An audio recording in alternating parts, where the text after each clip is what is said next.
प्रिय दर्शकों नमस्कार। एक बार फिर से उपस्थित हूं आप सबके सामने शुक्रवार के बाद शनिवार के कार्यक्रम में पिछली जन्म कुंडली के दूसरे हिस्से के साथ उपस्थित हूं। यह कार्यक्रम का दूसरा हिस्सा है। इसका पिछला हिस्सा मैंने पिछले दिन के कार्यक्रम में बना रखा है, जहां मैंने लग्न चार्ट का अध्ययन किया था। कुछ ऐसे लोग भी मुझे देखते हैं जिनका कुंडली से कोई वास्ता नहीं है और ना वो कुंडली समझते हैं और ना वो कुंडली जानते हैं, पर फिर भी देखते हैं। अब पता नहीं क्यों। शुरू करते हैं आज का कार्यक्रम। कहीं नहीं जाना है, बिल्कुल बन के रहिएगा। सामने बैठे हो तो अंतिम तक बैठना। अब यहाँ ये लग्न चार्ट है और इसे नवमांश कुंडली बोला जाता है, जहाँ पे आपके विवाह के और किसी भी ग्रह के वास्तविक रूपरेखा को वहाँ से आसानी से समझा जा सकता है। दरअसल नवमांश कुंडली को हम अगर बीज कुंडली भी कह दें तो अतिशयोक्ति नहीं होगी। ये वो कुंडली है जहाँ से ग्रह का स्पष्टीकरण हो जाता है। आप कई लोग ये पूछते हैं, पंडित जी नवमांश कुंडली में भी ग्रह की दृष्टि होती है क्या? क्यों नहीं होती है? वहाँ ग्रह अंधा हो जाएगा? ऐसा नहीं है। वहाँ से भी ग्रह को देखने की शक्ति प्राप्त होती है। वहाँ भी नीच भंग होते हैं और वहाँ योगों का निर्धारण नहीं होता है। लेकिन हाँ, ग्रह जब युति करेगा तो अपना प्रभाव देगा ही देगा, और ग्रह जब बैठा है तो अपनी अवस्था के हिसाब से वो दृष्टि का पात भी करता है। और निसंदेह ये बात प्रत्येक चार्ट पे लागू हो ना हो, लेकिन नवमांश पे तो जरूर लागू होनी चाहिए, और ये है। कुछ लोग नहीं मानते, पर मैं मानता हूं। शुरू करते हैं आज का कार्यक्रम।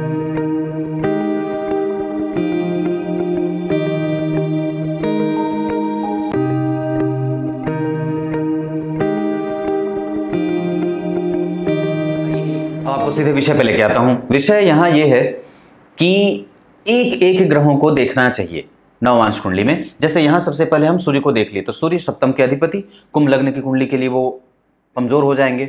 यहाँ के अधिपति थे, अष्टम में बैठे। ये दाम्पत्य और परिवार को, और कई बार जो ससुराल का क्षेत्र होता है उसे धनवान भी बनाते हैं और बुद्धिमान भी बनाते हैं। मुखड़ा सुंदर होता है और बुद्धिमान पत्नी मिलती है, सहयोगी सिद्ध होती हैं। और यहाँ पे वो सूर्य यहाँ बैठ रहे हैं जो कहाँ के अधिपति हैं? सप्तम के। ये वर्गोत्तम लग्न की कुंडली थी। गौर करिएगा, आपको थंबनेल में भी यही बात दिखी होगी कल के कार्यक्रम में, क्योंकि वर्गोत्तम लग्न की कुंडली में जहां शनि शुक्र और चंद्रमा में, शनि और चंद्रमा दोनों यहां भी इसी में बैठे हैं और यहां भी लग्न में ही बैठे हैं।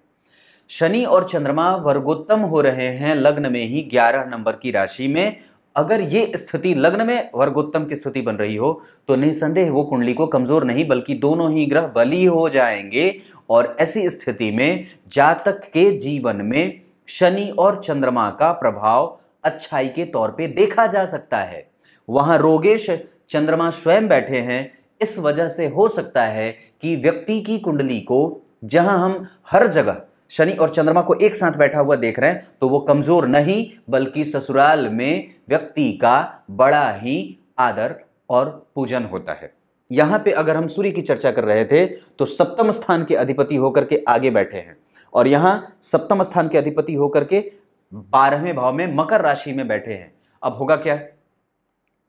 यहां वो सप्तमेश होते थे, यहां भी सप्तमेश ही होते हैं। यहां अपने घर में खुद बुध को बिठाया, जो कौन है? अष्टम भाव का अधिपति।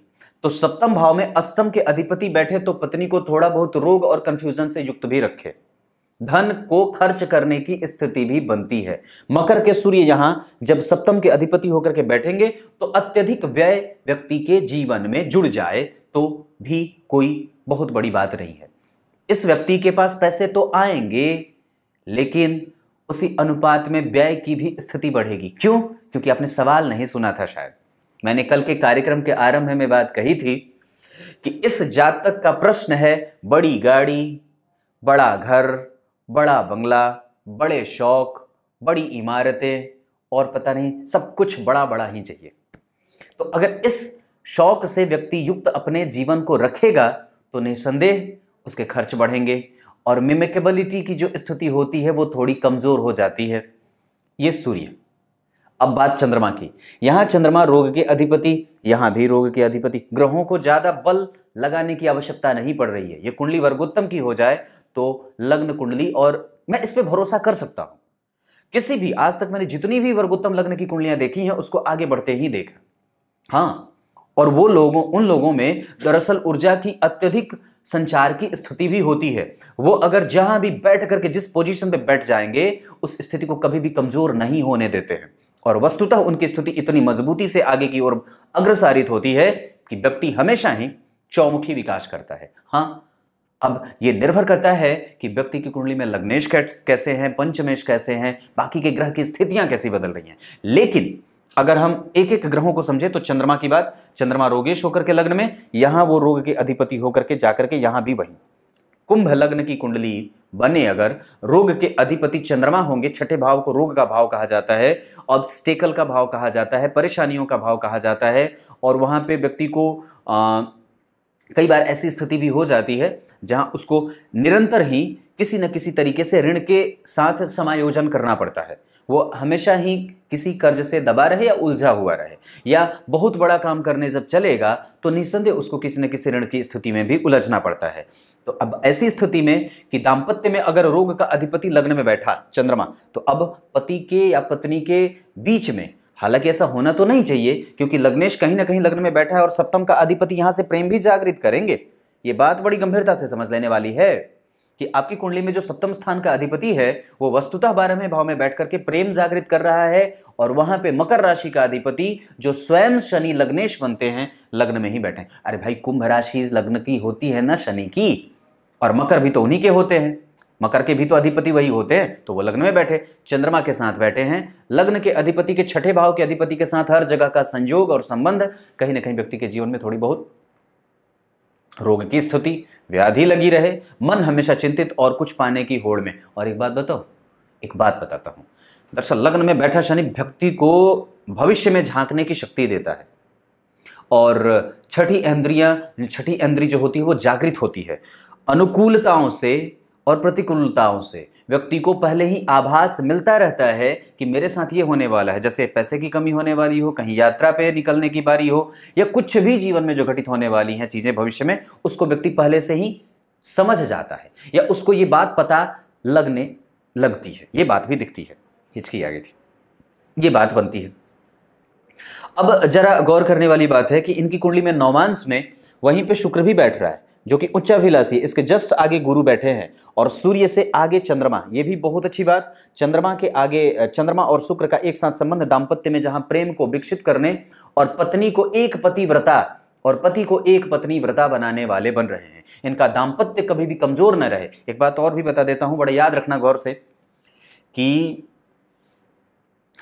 जब कभी भी किसी भी व्यक्ति की कुंडली में शुक्र और चंद्रमा एक दूसरे को देख ले रहे हों या एक दूसरे से केंद्र में हो, उनका दाम्पत्य हमेशा ही प्रज्वलित होता रहता है, और वो दाम्पत्य कभी भी कमजोर नहीं होता है, वो दाम्पत्य ठीक रहता है, चाहे कितने भी बुरे हों ये, फिर भी ये अच्छे हो जाते हैं। तो यहाँ पे चंद्रमा की बात रही। मंगल जन्म कुंडली में बनते हैं दशम के अधिपति, जाकर के जन्म कुंडली में कहाँ बैठे, मंगल यहाँ बैठे हैं, तो दशम के अधिपति होकर के, ये बात मैंने कल चर्चा कर रखी थी, ये बहुत अच्छी बात है। यहाँ पे भी अगर वो दशम के अधिपति होकर के देख रहे हैं तो यहाँ वो जा रहे हैं पंचम में, यानी कि ये ग्रह भी बड़ा बढ़िया। तो 3 ग्रह जन्म कुंडली में वर्गोत्तम, मंगल, शनि और चंद्रमा। सूर्य की स्थिति अच्छी थी, थोड़े कमजोरी के साथ, पर वो प्रेम देंगे पर खर्च भी देंगे। चंद्रमा मन मस्तिष्क और थोड़े बहुत व्याधि आदि की संभावना और ऋण से संबंध, ये ऋणेश है तो थोड़े बहुत संबंध बनेंगे। इच्छा पूर्ति, और व्यक्ति की कुंडली में लग्न में शनि हो तो व्यक्ति को कुंठा का भाव जागृत करेंगे, और चाहे कितना भी दे दो वो असंतुष्ट ही रहता है। हाँ, ये एक कमजोरी है।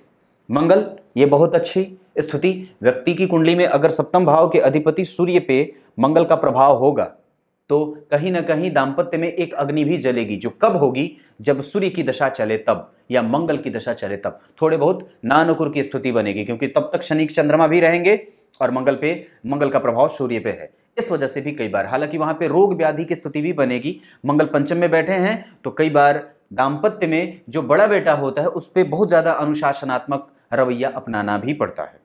हालांकि वो स्थिति बहुत ज्यादा कमजोर नहीं कहूंगा, क्योंकि वो मंगल जो देख रहे हैं वो अपने सूर्य को देख रहे हैं, और सप्तम भाव के अधिपति को अगर मंगल देखेगा तो नैसर्गिक रूप से पापक ग्रह होने के कारण अपना छोटा सा प्रभाव जरूर दे। उच्च की दृष्टि से देख रहे हैं, इस वजह से दाम्पत्य में बेहतर स्थिति भी रहेगी। इसको हम अच्छे तरीके से भी समझ सकते हैं, क्योंकि उच्च की दृष्टि है और यहां का अधिपति केंद्र में आ रहा है, लग्न में आ रहा है। दाम्पत्य में जो पलंग का भाव होता है वो 12वां भाव होता है। ये भाव ठीक है, दो मित्र का प्रभाव बन रहा है, वहां के अधिपति लग्न में आ रहे हैं, लग्न में चंद्रमा का प्रभाव है, लग्न में शुक्र उच्चाभिलाषी हो रहे हैं। संबंधों के विकसित होने का जो भाव होता है वो पता है कौन है? बताता हूं, ये है। अगर जन्म कुंडली में नवमांश चार्ट में द्वितीय भाव में शुभ ग्रह की स्थिति बनती हो तो समझ लेना चाहिए कि व्यक्ति का दांपत्य काफी लंबा जाने वाला है। अगर बाकी की स्थितियां अच्छी बन रही हो तो निस्संदेह भरोसेमंद दांपत्य होता है। क्लियर है ये बात? यहां तक ये मंगल की बात थी। अब बुध की बात करता हूं। अष्टम के अधिपति होकर के अष्टम में जितना व्यक्ति पुण्य का काम करेगा, अब गोदान करे तो 100% पुण्य मिल जाए, पुष्प का दान कर दे तो 100% पुण्य मिल जाए, कोई भी पांडित्य का काम करे, पांडित्य को पंडित जी को कुछ देना हो लेना हो, तो ये स्थिति बड़ा मतलब आनंददायक हो जाती है। ये स्थिति एक अच्छी स्थिति बन रही है। यहां पे बुध जो है वो अष्टम के अधिपति होकर के सप्तम में और सप्तम के अधिपति 12 में, इस वजह से थोड़ी बहुत पर पत्नी चंचल मानसिकता की मिलती है और हंसोड़ मिलती है, हंसी खुशी से जीवन का माहौल कट जाता है। क्लियर है? व्यवसायिक नेचर की होंगी और चंचल नेत्रों की होती हैं, वो एक ही झटके में सब कुछ देख लेती हैं। हाँ ये बात है।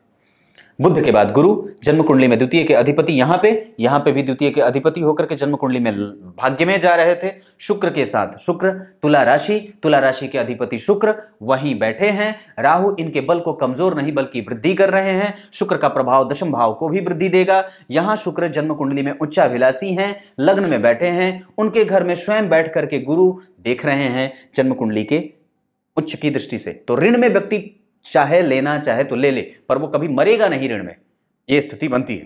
व्यक्ति ऋण ले सकता है पर कभी भी ऋणी नहीं रहेगा, और जितनी जल्दी हो सके उसका प्रयास यही होता है कि जितनी आसानी से हो सके वो ऋण को चुकता कर दे, क्योंकि 12वें भाव में स्वयं सूर्य और मंगल हैं। व्यक्ति कभी भी अपने प्रभावों से किसी को भी प्रभावित ही करेगा, अन्यथा तो नहीं है, और ये ठीक है। गुरु की स्तुति यहाँ के लिए अगर देखता हूं तो बहुत अच्छी है। गुरु कमजोर नहीं है, यहाँ पे लाभ के अधिपति होकर के धन में बैठे हैं, स्वग्रही होकर के बैठे हैं, मीठा सा संबंध रहता है, पर मुंहफट भी होता है। और व्यक्ति की पत्नी कभी कभी गर्व कर देती है, मेरा पति ये, मेरा पति वो, पर दुनिया का पति जिसने आपको बनाया है वो, उसे भी ख्याल रख लेना चाहिए। मैंने वो नाक के नथुने वाली कहानी सुनाई थी ना, किसी कार्यक्रम में बताई थी, तो ये बात याद रखिएगा। आपका पति ये, तो दुनिया का पति भी ऊपर बैठ करके आपको देख रहा है।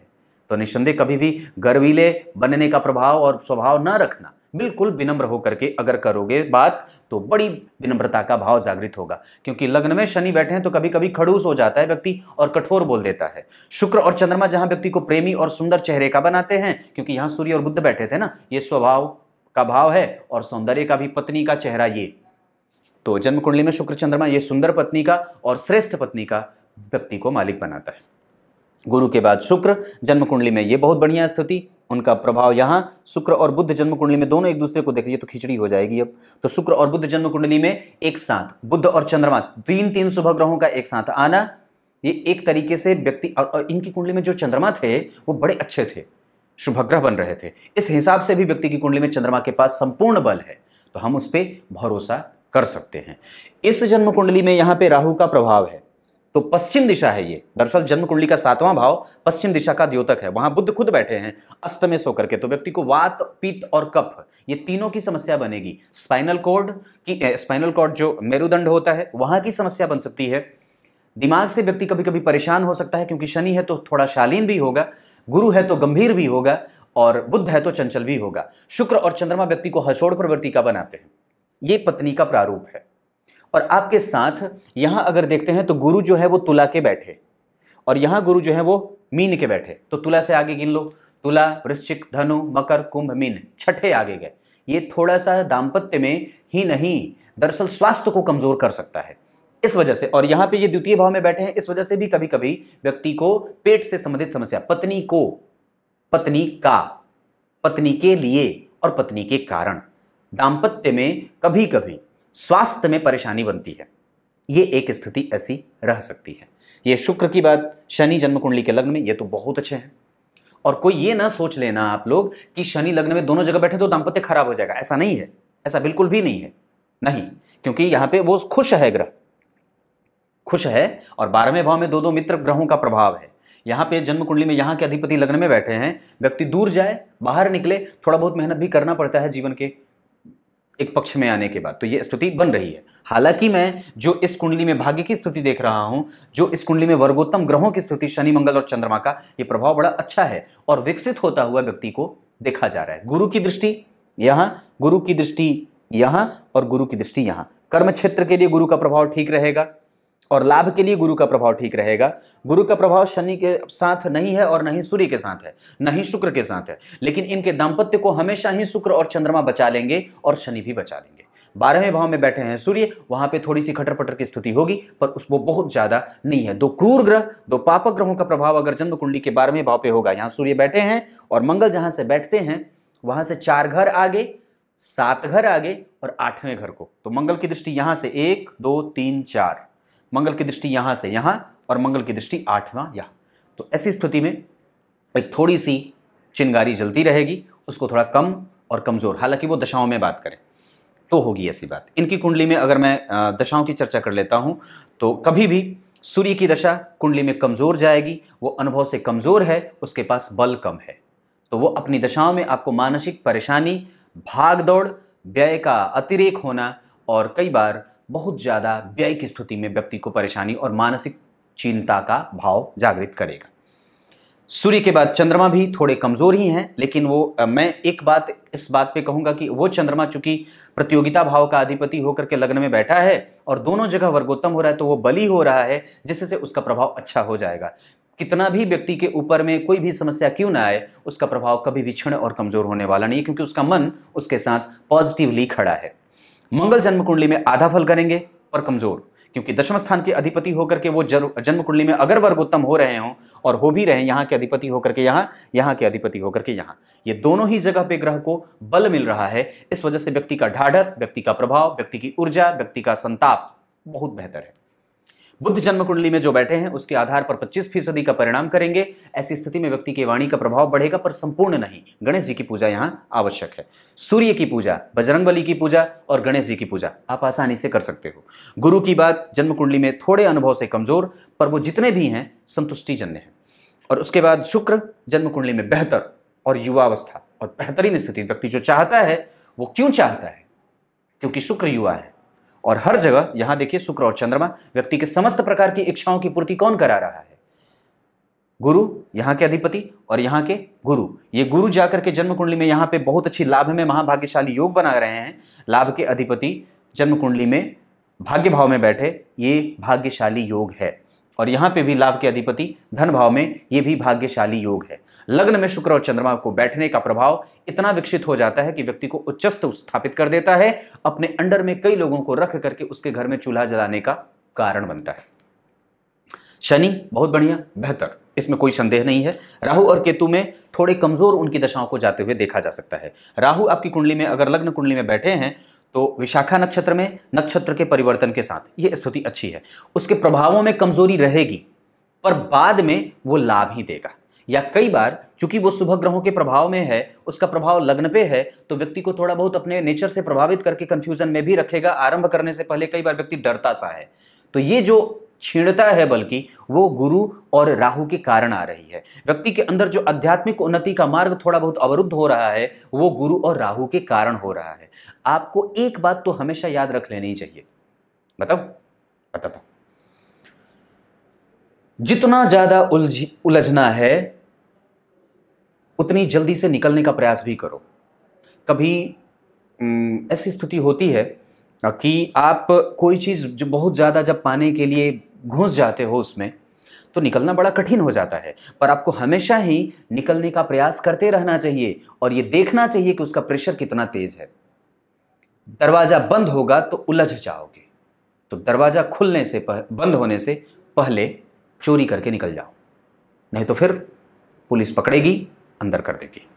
तो ये एक बात है जो कि समझने वाली बात है। मेरा टोटल फोकस इस बात पे है कि आपका ध्यान भौतिकवादी ज्यादा नहीं होना चाहिए और परमेश्वरवादी ज्यादा होना चाहिए। कुछ इसी तरीके से आज के कार्यक्रम का समापन करते हैं। क्यों मैं ऐसा बोल रहा हूं? क्योंकि हिरण को देखो, सर्प को देख लो, पतंगा जो दीपक के पास जाकर के अपनी ही मृत्यु का कारण स्वयं बन जाता है, और और उसके बाद और भी कई ऐसे जीव हैं जिनका उदाहरण आपको दिया जा सकता है, जो अपने इंद्रियों पे वर्चस्व न रखने के कारण उनका नाश और उनकी मृत्यु तय हो जाती है। इसी तरीके से कि जब मनुष्य तो प्रत्येक प्रकार की इंद्रियों का गुलाम ही होता है, तो इसकी भूख कभी मिटने वाली नहीं है। तो इसको और इसके भूख को मिटाने की कभी स्थिति में जाने की आवश्यकता भी नहीं है। ये कभी भी तृप्त नहीं होती है, और खास करके तब जब कुंडली में शुक्र और चंद्रमा लग्न में बैठे, बुध का प्रभाव हो। ये बालक मन है जो हमेशा भटकता रहता है। थोड़ा शांत और धैर्य, बाकी तो चीजें हैं ही आपके पास। तब तक के लिए बहुत बहुत नमस्कार।